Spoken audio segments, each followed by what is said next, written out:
बिस्मिल्लाहिर्रहमानिर्रहीम, अस्सलाम वालेकुम। मैं हूं अनीका नसार। आप देख रहे हैं program news night with Anika Nasar. नाज़रीन, पाकिस्तान तहरीक इंसाफ और पाकिस्तान मुस्लिम लीग नून में इस वक्त सियालकोट में PP38 पे कांटे का मुकाबला हो चुका। अब बैलेट और वोट काउंटिंग चल रही है। कभी ऐसा लगता है कि पाकिस्तान तहरीक इंसाफ कंप्लीट विक्ट्री की तरफ गामजन है, एक ऐसी जगह पर जिसको बेसिकली पाकिस्तान मुस्लिम लीग नून का गढ़ समझा जाता है, जहां से ख्वाजा आसिफ साहब भी MNA के तौर पर नेशनल असेंबली में बराजमान हैं, और दूसरी तरफ अभी रिसेंटली डस्का के इंतखाबात के बाद भी सियालकोट को बिल्कुल पाकिस्तान मुस्लिम लीग नून का एक स्ट्रॉन्ग होल्ड समझा जाने लगा। लेकिन अब के इंतखाबात में ये ऊंच नीच, ये कांटे का मुकाबला क्या इस तरफ इशारा तो नहीं कर रहा जिसके बारे में वजीर दाखिला शेख रशीद साहब ने कहा था कि जब मुल्क दुश्मनों से मुलाकात होगी तो उसके बाद फिर वोट गिरेगा, या फिर पासा पलटेगा और रात को जब पूरी काउंटिंग हो जाएगी तो मामलात कुछ मुख्तलिफ होंगे। इस हवाले से बात करेंगे। दूसरे सेगमेंट में हम बात करेंगे वजीर आजम इमरान खान की स्टेटमेंट, जो पिछले इंटरव्यू के अंदर खवातीन के ऊपर तशद्दुद, जुल्म और ज्यादती के वाकयात के हवाले से थी, उसको डायरेक्टली उन्होंने यह फरमाया था कि आउट ऑफ कॉन्टेक्स्ट थी। अब की बार उन्होंने PBS को एक इंटरव्यू दिया और वहां मेजबान जूडी को यह बताया कि किसी भी तरीके से कोई भी खातून जिसको ज्यादती का निशाना बनाया जाए वो किसी भी तरीके से कसूरवार नहीं होती। कसूर सिर्फ और सिर्फ ज्यादती करने वाले और उस शख्स का होता है जो क्राइम करता है, और वाकया है भी यही सही। लेकिन फिर सवाल आता है कि पाकिस्तान के अंदर वायलेंस ऑन विमेन, जो खवातीन के खिलाफ तशद्दुद है और डोमेस्टिक वायलेंस है, उसका बिल अभी तक अटका क्यों हुआ है। इसके साथ साथ आखिरी सेगमेंट में बात करेंगे इस्लामाबाद के सेक्टर E11 और D12 आज नदी नालों का मंजर पेश करने लगे। पाकिस्तान के दारुल हुकूमत के अंदर वही मंजर हमें नजर आने लगे जो कराची में नजर आते हैं। ऐसा क्यों? मेरे साथ जो मेहमानान मौजूद होंगे पहले दो सेगमेंट्स के लिए, उनका मैं तारुफ करवा दूं। पाकिस्तान तहरीक इंसाफ के रहनुमा और SAPM on food security Jamshed Cheema साहब, बहुत शुक्रिया चीमा साहब, आपने हमें ज्वाइन किया, प्लेजर हैविंग यू। और पाकिस्तान मुस्लिम लीग नून के रहनुमा और सेनेटर अफनान उल्लाह साहब, बहुत शुक्रिया अफनान, आपने भी हमें ज्वाइन किया, pleasure having both of you. Afnan, सबसे पहले तो आपकी तरफ ही मैं आऊंगी, इसलिए क्योंकि PMLN का सियालकोट को तो स्ट्रॉन्ग होल्ड समझा जाता था, गढ़ समझा जाता था। अब मामलात इस कदर गड़बड़ की तरफ आ गए हैं कि ऐसा लगता है कि कहीं PMLN अपना ये स्ट्रॉन्ग होल्ड लूज ना कर दे। क्या शेख रशीद साहब के उस कमेंट में, जिसका मैं अभी थोड़ी देर पहले जिक्र कर रही थी, उसमें कोई दम था? जी बिस्मिल्लाहिर्रहमानिर्रहीम। देखिए, शेख रशीद साहब के कमेंट जो है उनको ज़्यादा सीरियसली लेना नहीं चाहिए। उसकी वजह ये है कि वो वो हर वक्त कोई ना कोई पेशगोई कर रहे होते हैं, और कोई भी इंसान जो हर वक्त कोई ना कोई पेशगोई कर रहा हो, कभी वो ठीक होगी कभी वो गलत होगी, और पता नहीं ये उल्टी सीधी बात है। इनकी सिर्फ एक बात जो है वो सही होती है, वो गेट नंबर 4 वाली है, और वो बिल्कुल ठीक है। और उसके अलावा बाकी इनकी बातें आप सुना करें और ज़्यादा उनके ऊपर बस मतलब कि एक कान से सुन के दूसरी तरफ निकालने वाली बात ही होती है। तो जहाँ तक बात रहेगी सियालकोट के इलेक्शन की, देखें अभी रिज़ल्ट बहुत इनिशियल लेवल पे है, मतलब कि इसको कोई कंक्लूसिवली आप राइट लेफ़्ट नहीं कर सकते। हमारे पास डिफरेंट रिपोर्ट्स आ रही हैं, किसी के पास कोई और रिपोर्ट आ रही है। मेरा ये ख्याल है कि हमें जो क्लियर पिक्चर है वो अराउंड 9 बजे के करीब आनी शुरू हो जाएगी, 9 साढ़े 9 10 बजे तक। उससे पहले जो है वो इतनी कोई क्लियर पिक्चर नहीं होगी। वो कभी कोई लगेगा कभी कोई लगेगा, लेकिन मुझे यकीन है कि इंशाल्लाह जब सारे के सारे मामलात कंपाइल होंगे, सारे रिज़ल्ट कंपाइल होंगे, तो पाकिस्तान मुस्लिम लीग नून जैसे जो है वो पहले ज़मनी इंतखाबात में तकरीबन PTI को क्लीन स्वीप ही करती रही है, पिछले 12 में से 11 ही हार चुके हैं, उसी तरह का रिजल्ट इस वाले मामले में भी होगा। अच्छा, लेकिन इस बार अभी तक तो धांधली के कोई आसार नजर नहीं आ रहे ना। एटलीस्ट हर इंतखाब के अंदर धांधली की बात होती है, इस बार कम से कम वो आसार तो नहीं नजर आ रहे आपको? देखिए, धांधली तो अब जिन्होंने करनी होती है वो इस टाइम पे ज़्यादा एक्टिव होते हैं, जो अभी जिस वक्त हम बात कर रहे हैं काउंटिंग के टाइम पे, और उस वक्त पोलिंग एजेंटों को साथ निकाल देना या कुछ तरह का काम करना। तो मैं ये अभी बात नहीं कहूँगा कि कोई धांधली नहीं हुई। उसकी वजह ये है कि जब तक सारा डेटा ना आ जाए हमारे पास, सारा रिजल्ट्स ना आ जाए, बाज़ों का इस तरह भी होता है कि जैसे एक दिन बाद वीडियोज़ आती हैं धांधली की। हमने एक वीडियो भी रिसेंटली कश्मीर इलेक्शन की रिलीज़ करी, फॉरवर्ड काउंटा की, जहाँ पे धांधली हो रही थी। तो ये जो है ये कंक्लूसिवली अभी तो नहीं कहा जा सकता, लेकिन इंशाल्लाह जो है वो अगले 24 घंटे में मामला ज़्यादा क्लियर हो जाएगा। राइट। अच्छा चीमा साहब, आपके PP-38 से क्या तवक्कुआत है? क्योंकि एक तरफ जो है वो एक मौरूसी सियासत कह लीजिए, क्योंकि सुबहानी साहब की डेथ हुई थी जब खुश अख्तर सुबहानी साहब की, तो उनके भाई तारिक सुबहानी को पाकिस्तान मुस्लिम लीग नून का टिकट मिला। दूसरी तरफ आपके एहसन सलीम बरियार साहब मौजूद हैं। क्या पाकिस्तान तहरीक इंसाफ ये मार्का चित कर पाएगी? बिस्मिल्लाहिर्रहमानिर्रहीम।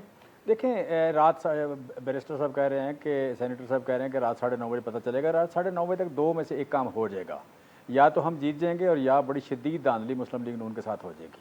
ये दो ही काम होंगे, तीसरा कोई नहीं होगा।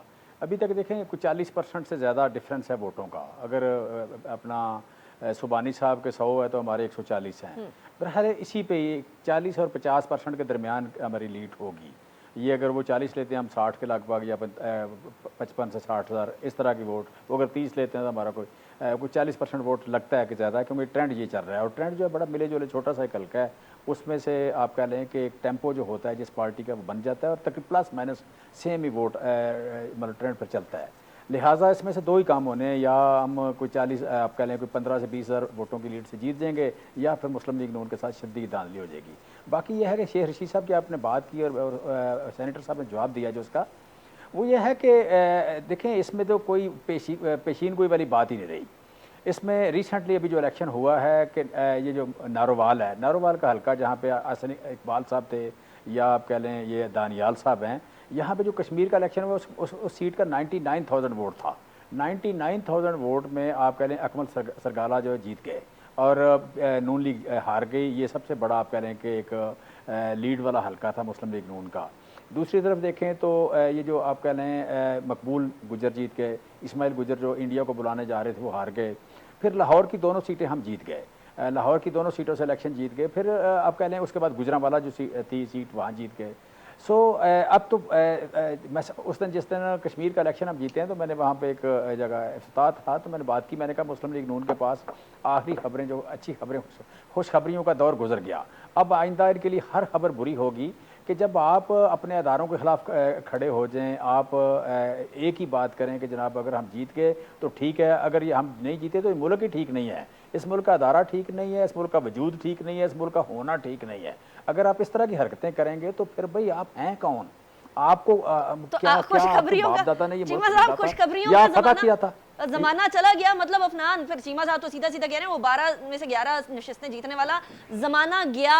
जब से वो हमदुल्ला मुहिब से मुलाकात हुई मियाँ साहब की, जब से कश्मीर के अंदर जाके कश्मीरियों के अवाम की बात नहीं हुई, तो उसके बाद से अब PMLN को आहिस्ता आहिस्ता शिकस्ती देखना पड़ेगी।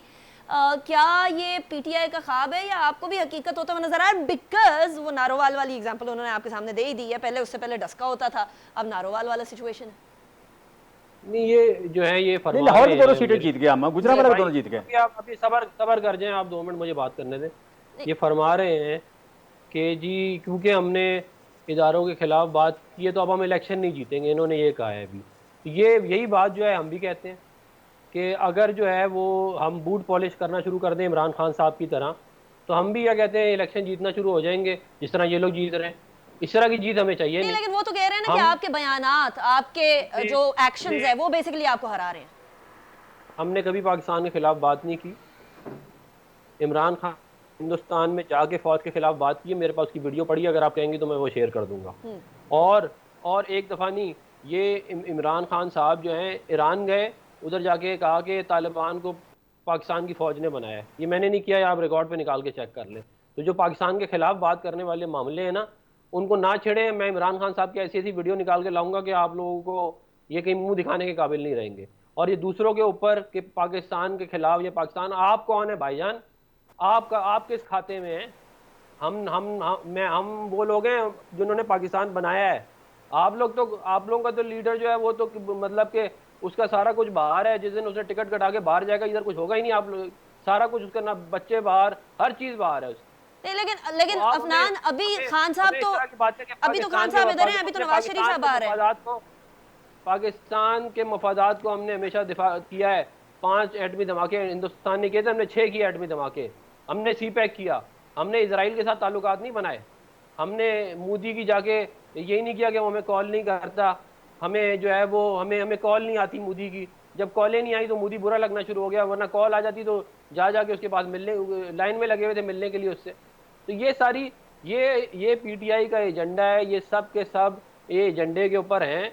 इन ये एक वो आपको याद होगा फर्स्ट वर्ल्ड वॉर में लॉरेंस ऑफ अरेबिया आया था जिसने सल्तनत उस्मानिया के खिलाफ साजिश की थी। ये लॉरेंस ऑफ पाकिस्तान जो है इमरान खान साहब है। ये बहुत बड़ा इल्जाम है, ये बहुत चीमा साहब ये इतना बड़ा इल्जाम अफनान ने आपके ऊपर लगाया कि लॉरेंस ऑफ पाकिस्तान, इन्होंने बोला है पाकिस्तान के खिलाफ हमने बात की है, तो जब आप हमें बोलेंगे तो जवाब आप रिबटल दे रहे हैं। चीमा साहब ये लॉरेंस ऑफ अरेबिया के बाद लॉरेंस ऑफ पाकिस्तान का नाम देना, वो भी खान साहब को, और ये कहना अगर वो चले गए बाहर तो उसके बाद फिर आप लोगों का कोई भी पूछने वाला नहीं होगा, पाकिस्तान तहरीक इंसाफ कहीं की भी नहीं होगी। आप ऐसा होते हुए देख रहे हैं स्पेशली कि एक दूसरे के ऊपर मुल्क दुश्मनी के बहुत ज्यादा इल्जामात बड़े आम हो गए। अब तो सियासत के अंदर ऐसे बांटे जाते हैं सर्टिफिकेट कि जैसे पता नहीं लगाए, इन्होंने शुरू किया। जी आई अंडरस्टैंड, आप रिबट कर रहे हैं, मैंने जवाब दिए। जी चीमा साहब।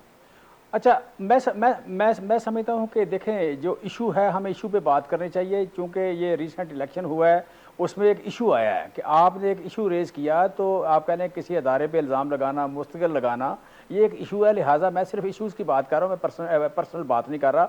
लिहाजा दूसरी जो बात है कि हमारे इलेक्शन जीतने की अगर देखें, डस्का का इलेक्शन देखें, वज़ीराबाद का इलेक्शन देखें, तो हमने वहाँ पे वोट 40, 50, 60% गेन किया है। हम वज़ीराबाद का इलेक्शन हारे थे 28,000 से और अभी हम हारे हैं 4,500 से।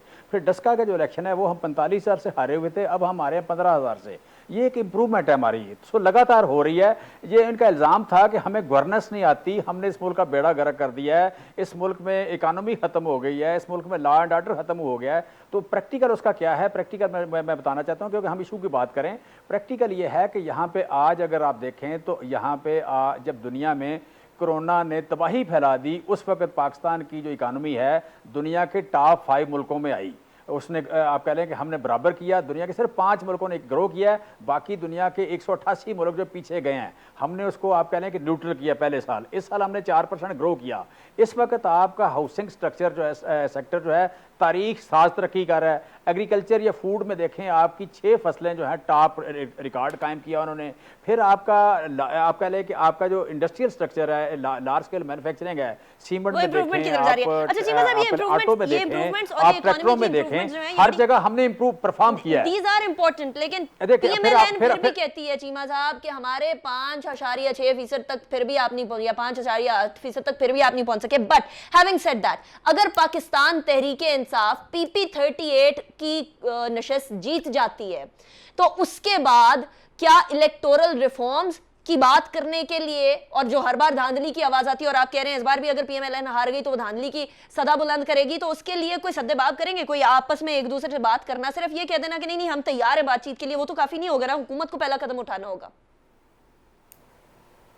देखें, हम तो कह रहे हैं कि आए, आप कह लें कंसेंसस, हम ना किसी को ओवर रूल करते हैं, ना हम आप कह लें कि मेजॉरिटी की बेस पे दबाएंगे किसी को। हम कहते हैं कंसेंसस से आए, इलेक्शन रिफॉर्म्स करें। आपको हुकूमत का मज़ा ही तब आता है जब आपको अपोजिशन भी माने कि जनाब ये मैंडेट इनका है, लिहाजा हम इनका हुकूमत मानते हैं, और जो इनका रिस्पांसिबल फेल है, रिस्पांसिबल एक्ट है एज अपोजिशन, वो पूरा करें। मज़ा तब आपको आता है। दूसरी बात कि जमहूरियत तो होती ट्रांसपेरेंट है, जमहूरियत तो बेईमान नहीं होती, जमहूरियत करप्ट नहीं होती, जमहूरियत में मनी लॉन्ड्रिंग नहीं होती। लिहाजा हम कहते हैं कि ये जमहूरियत है, इसमें इसकी बेस जो है फ्री एंड फेयर इलेक्शन है। आए हम इसको कंफर्म करें। सर, हमने किसी ज़ियाउल हक के बूट नहीं चाटे, हमने किसी की गमले में पैदावार नहीं हुए। हम 22 साल स्ट्रगल करके आए, हम 4 इलेक्शन पहले हारे, बुरी तरह हारे, हमें कोई सीट नहीं मिली, लेकिन हमने कंप्रोमाइज नहीं किया। ये पहले दिन आए वजीर खजाना बन गए, उसके बाद आए वजीर आला बन गए, आप कह रहे हैं, फिर उसके बाद वजीर आजम बन गए, आपके वजीर आजम को निकाला गया, आप वजीर आला रहे। सो आप कह रहे हैं कि ये गैर जमहूरी रवैया आपका था, हमारा नहीं था। धांधली आपका मसला है, अच्छा चीमा साहब, मसला है, धांधली वाला सवाल ही मुझे जरा, फ्री एंड फेयर होती है और जमहूरियत ट्रांसपेरेंट होती है, ट्रांसपेरेंट होती है। अच्छा अफनान, ये जो हर बार की खानदानी नहीं होती, जमहूरियत बेईमान नहीं होती। ठीक, पॉइंट नोटेड। अच्छा, अनफॉर्चुनेटली हम लोगों ने लास्ट टाइम भी 2013 के अंदर पीटीआई को धांधली की बात करते हुए सुना था, और अब हम पीएमएलएन को गाए बगाए धांधली की बात करते हुए सुनते हैं। अफनान, बेहतर नहीं है बैठ जाएं, एक ही बारी इलेक्टोरल रिफॉर्म्स कर दें, एक दूसरे के ऊपर इल्जामात तो चलते ही रहते हैं, वो तो सियासत का हिस्सा है, लेकिन पाकिस्तान का भला कर जाएं, वो करने को क्यों नहीं तैयार? अभी फवाद चौधरी साहब ने कल बाय द वे कहा था कि हम तैयार हैं तमाम सिचुएशंस पे बात करने के लिए, और कुछ पे बातचीत चल भी रही है। देखें, जो पार्लियामेंट्री सेनेट की पार्लियामेंट्री कमेटी है जिसको रेफ़र हुआ हुआ है, ये जो इलेक्टोरल रिफॉर्म्स का बिल है, उसका मैं भी जो है वो स्पेशल इन्वाइटी के ऊपर हिस्सा बना हुआ हूँ, और हम एक जो शिक बाय शिक जो है उसको देख रहे हैं, और उसके अंदर बड़ी डिटेल में बात हो रही है, और हमने इनको बताया हुआ भी है कि क्यों हम ये समझते हैं कि ये मिसाल के तौर पे ये चाहते हैं कि नादरा को ज़्यादातर जो इलेक्शन कमीशन का काम है वो नादरा को दे दिया जाए इस कानून के तहत। तो और फिर नादरा मिनिस्ट्री ऑफ इंटीरियर के नीचे आता है, तो ज़ाहिर है जिसकी हुकूमत होगी वो इलेक्शन जीती जाएगी। तो इसके ऊपर हमने इनको मना कर दिया कि ये हम नहीं होने देंगे, ये आइन के खिलाफ है, या अगर हम सपोर्ट भी कर दें तब भी नहीं हो सकता, क्योंकि इलेक्शन कमीशन का काम है इलेक्शन कराना। फिर और इस तरह की बहुत सारी बातें थी जो हमने, ये नहीं कि नहीं, लेकिन बात यह कि वो जहाँ पे तमीज़ से बात होगी वहीं पे तमीज़ से जवाब आएगा। जहाँ पे उल्टी सीधी बात का सीधा जवाब है, उल्टी बात का उल्टा जवाब है। चलें, अल्लाह करे हर जगह सीधी बात ही हो। लेकिन मैंने अभी ब्रेक की तरफ जाना है, ब्रेक के बाद फिर आएंगे वापस और एक और इंपॉर्टेंट मौजू के ऊपर बात करेंगे। नूर मुकद्दम का केस डिस्कस हुआ आज स्टैंडिंग कमेटी ऑफ सेनेट जो ह्यूमन राइट्स के ऊपर है उसके अंदर। इस हवाले से खवातीन के बारे में एक स्टैंड वजीर आजम साहब का पिछले दिनों बड़ा मकबूल हुआ था, जिसके ऊपर बड़ी तनकीद का निशाना हुआ, बनाना पड़ा जो वजीर आजम साहब को। उस हवाले से भी बात करेंगे, खवातीन के हुकूक के बारे में भी बात करेंगे, अब वजीर आजम साहब ने क्या बोला इस बारे में बात करेंगे, लेकिन ब्रेक के बाद।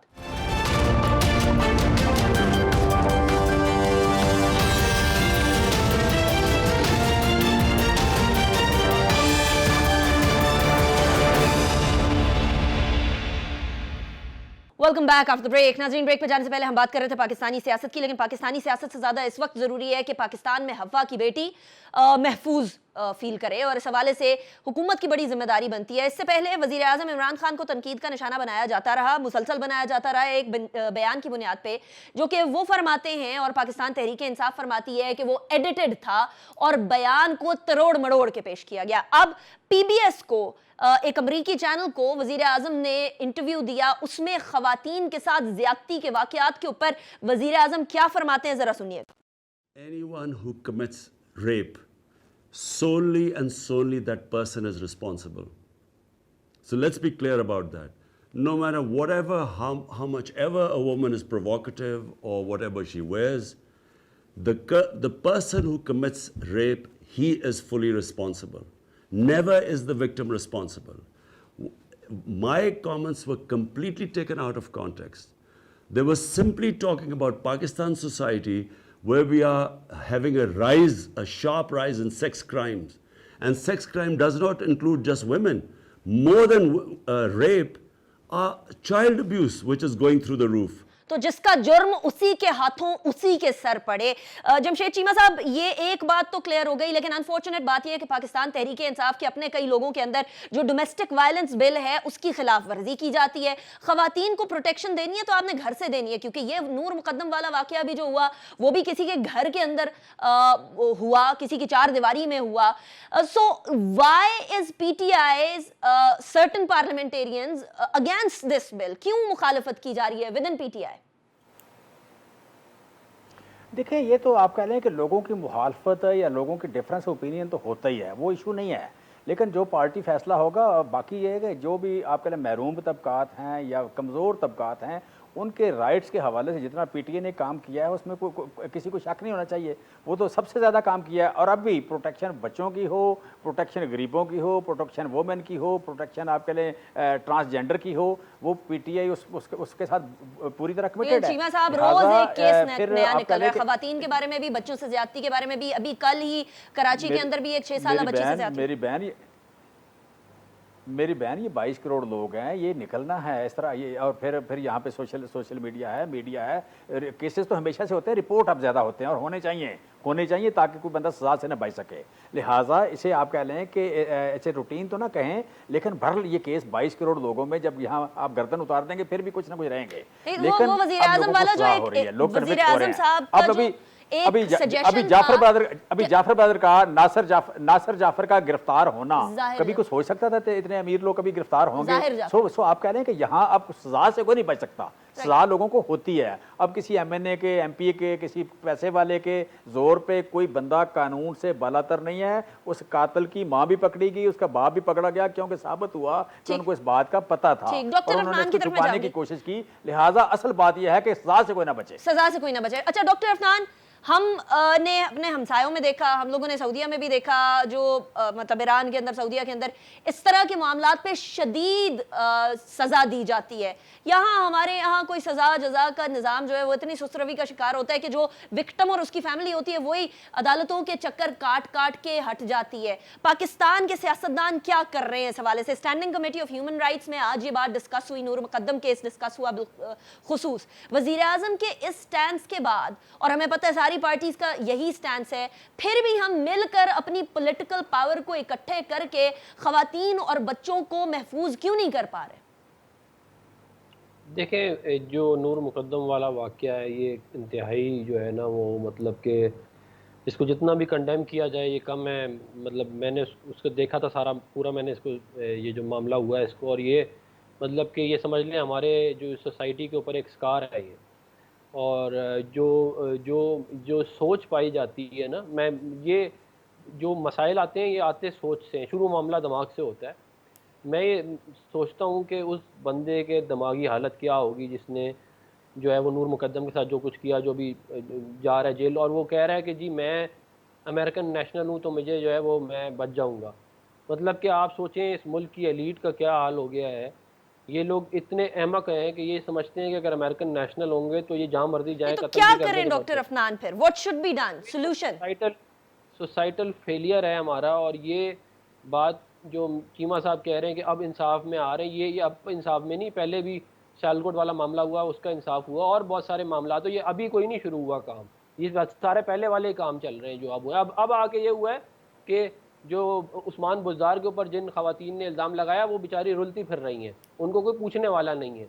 और ये जो बात करते हैं ना कि जो क्या कहते हैं कोई भी ताकतवर नहीं, जो ताकतवर है उनके तो आप बूट पॉलिश करते हैं, वो ताकतवरों के तो आप आगे आगे लगे हुए होते हैं, उनको नाम ले नहीं सकते आप, और आप दूसरों को भी कहते हैं कि नाम ना लो। ये बातें आप ना करें, ये बातें ना करें, ये एमी क्या कहते हैं, आवाम को बेवकूफ मत बनाएगा कहते हैं। चलेंगे, ये this issue was very important to discuss करेंगे, इसको हाईलाइट करूंगा मैं इंशाल्लाह। सेनेट में भी नूर मुकद्दम वाले मामले को मैंने ऑलरेडी इसके ऊपर काम करना शुरू कर दिया है, और इंशाल्लाह हम पूरी कोशिश करेंगे कि एक तो उसको इंसाफ मिलना चाहिए, उसके घर वालों को, सबसे ज़्यादा इंपॉर्टेंट बात ये है, और फिर उसके ऊपर अगर कोई कानून साजी की जा सकती है तो वो भी की जाए। और आज स्टैंडिंग कमेटी के अंदर इसीलिए डिस्कस हुआ। डॉक्टर अफनान बहुत शुक्रिया आपने ज्वाइन किया, सेनेटर अफनान हमारे साथ मौजूद थे। जमशेद चीमा साहब आपका भी बहुत शुक्रिया, आपने हमें ज्वाइन किया। नाज़रीन, कल ही कराची में एक कचरे के ढेर में एक 6 साला बच्ची की लाश को फेंका गया।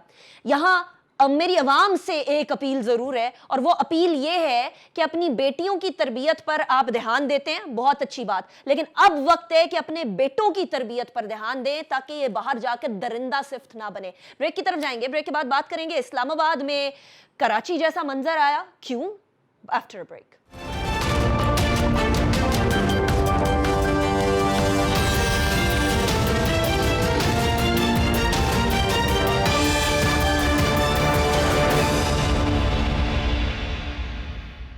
Welcome back after the break. Break पे जाने से पहले कुछ सियासत और कुछ खातीन के हुकूक की बात हुई, लेकिन आज जो इस्लामाबाद सेक्टर E11 और D12 में हुआ वो ऐसा लग रहा था जैसे कराची को हम इस्लामाबाद शिफ्ट कर चुके हैं। ऐसे में जानी नुकसान भी हुआ, एक खातून और उनके बेटे की जो है वो जिंदगी भी गई, अनफॉर्चुनेट इंसिडेंट। लेकिन ये हुआ क्या, इसके ऊपर भी एक अनफॉर्चुनेट सी कंफ्यूजन पैदा हो गई थी। क्लाउड बर्स्ट की बात हुई, उसके बाद हुआ कि नहीं ये नॉर्मल मॉनसून रेन्स है। हमारे साथ जो मेहमानान मौजूद हैं मैं उन्हीं से बात करूंगी। डीसी इस्लामाबाद हमजा शफकात साहब हमारे साथ मौजूद हैं, और met department, Pakistan met department के डीजी मोहम्मद रियाज साहब दोनों हमारे साथ मौजूद हैं।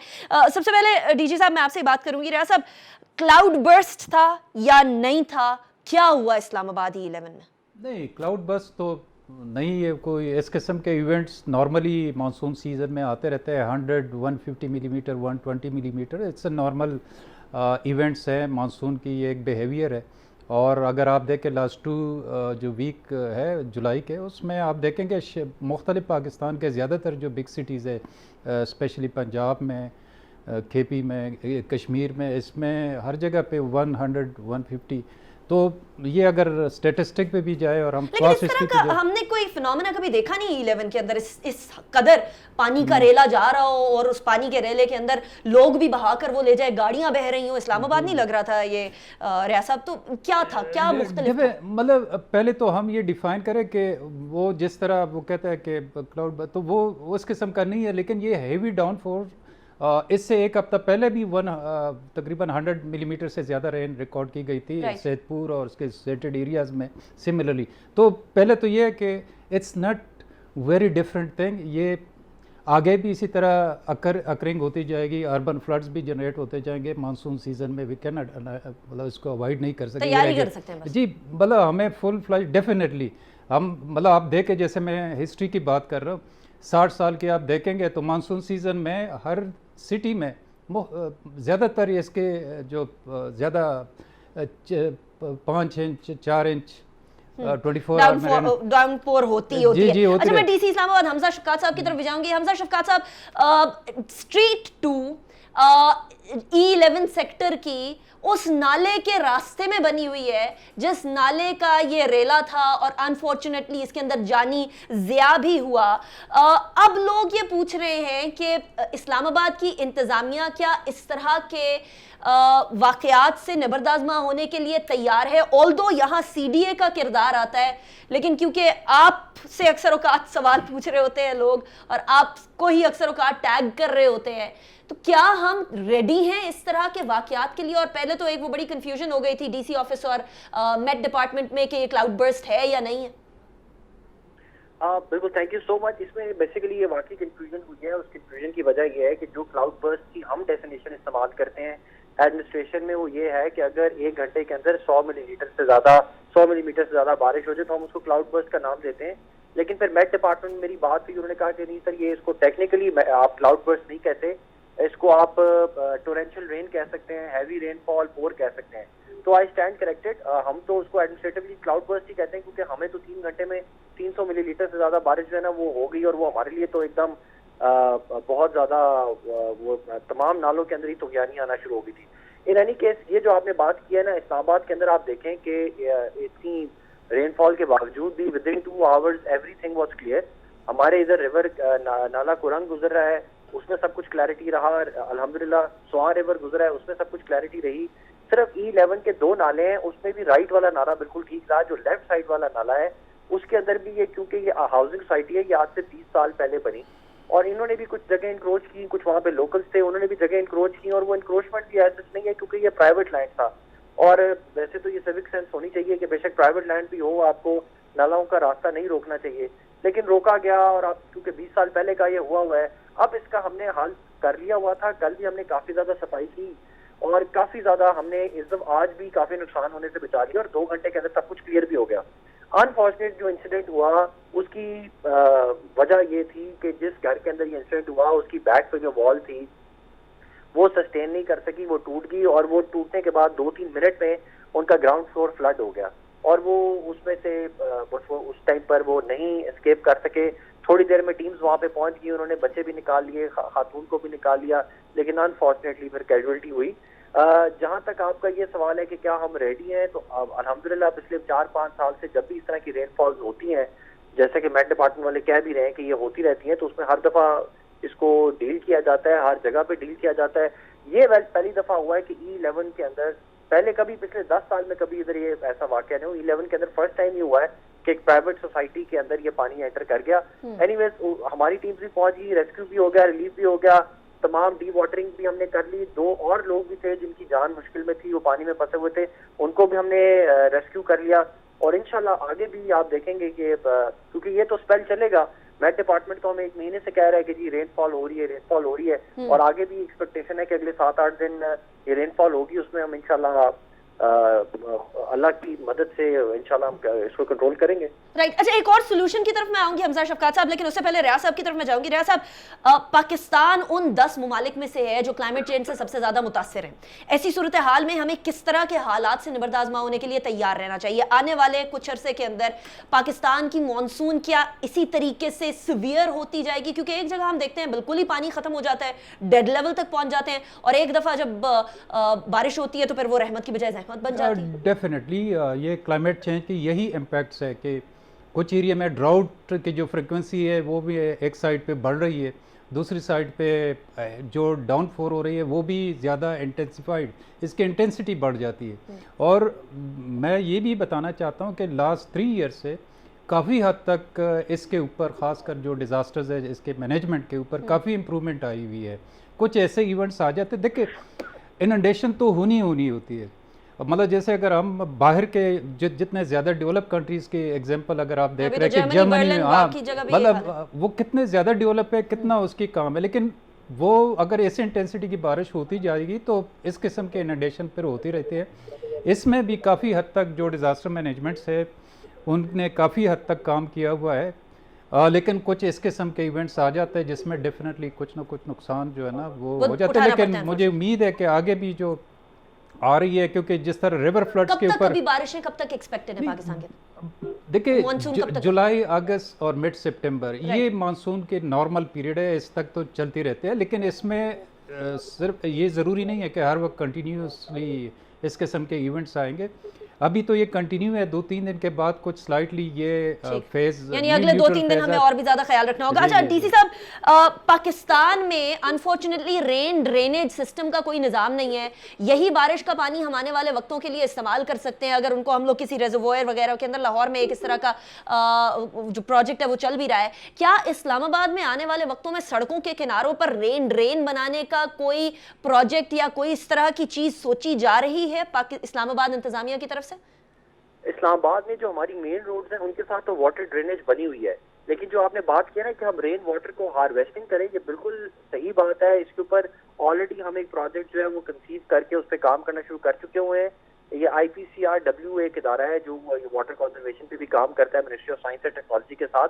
उनके साथ मिलकर इस्लामाबाद के अंदर हम फर्स्ट फेज में 3 जगहों पे जो रेन वाटर हार्वेस्टिंग भी कर रहे हैं और रेन वाटर से जो ग्राउंड वाटर की जो रीफिलिंग है उस प्रोजेक्ट पे भी काम शुरू हो चुका हुआ है। तो इंशाल्लाह बहुत जल्द इस्लामाबाद जो है वो मॉडल सिटी के तौर पे इसमें उभरेगा और ये वाला प्रोजेक्ट इंशाल्लाह अगले 2-3 महीने के अंदर हम कंप्लीट भी करेंगे। राइट, तो हमें आने वाले वक्तों के अंदर इंशाल्लाह E11 टाइप जो इंसिडेंट आज हुआ है वो नहीं देखने को मिलेगा, होपफुली। Is that correct? इंशाल्लाह, राइट, इंशाल्लाह ताला। बहुत शुक्रिया डीसी साहब, डीसी इस्लामाबाद हमजा शफकात साहब और DG मेट मोहम्मद रियाज साहब, दोनों हमारे साथ मौजूद थे। आपका बहुत शुक्रिया मोहम्मद रियाज साहब, आपने भी ज्वाइन किया। कुदरत के सामने हम कुछ भी नहीं है, लेकिन अपनी तैयारी हम मुकम्मल जरूर कर सकते हैं, अपनी कोताहियां जरूर सही कर सकते हैं और यही इसी की तरफ तगोदो करने की हमें जरूरत है। फिलहाल इस दुआ के साथ कि पाकिस्तान फले फूले और आगे बढ़े, अनीका निसार को इजाजत दीजिए। अपना बहुत ख्याल रखिएगा। अल्लाह हाफिज।